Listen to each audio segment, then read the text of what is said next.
C'est l'un des tout premiers trains à s'arrêter ici. Un S10. Seule une voyageuse en descend.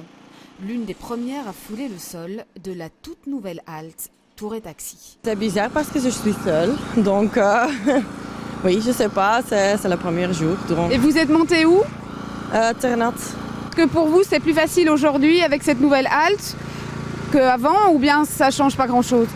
Je crois que c'est presque la même. Escalier flambant neuf, quai immaculé et des trains quasi vides.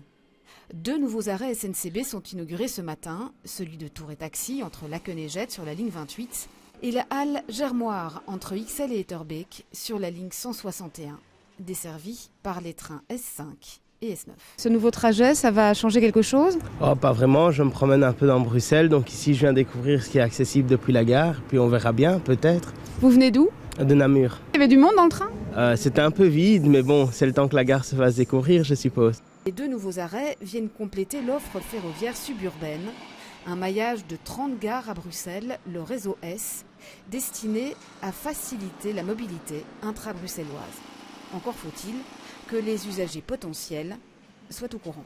Il y a un effort au niveau de la SNCB pour faire mieux connaître l'offre. Aujourd'hui, beaucoup d'automobilistes, malheureusement, ne savent pas qu'il y a une offre ferroviaire suburbaine très dense au niveau de la région de Bruxelles-Capitale et extrêmement bien interconnectée avec les réseaux de métro et de tram de la STIB. Pour bien fonctionner, il faut avoir beaucoup plus de trains, il faut encore beaucoup plus de signalétique S. Il y a encore beaucoup de travail à faire, mais ce qui est positif maintenant est que la SNCB est ouverte maintenant à un dialogue constructif avec la région bruxelloise. Seul un train par heure s'arrête à Tour et Taxi et 2 trains par heure à l'arrêt Germoire.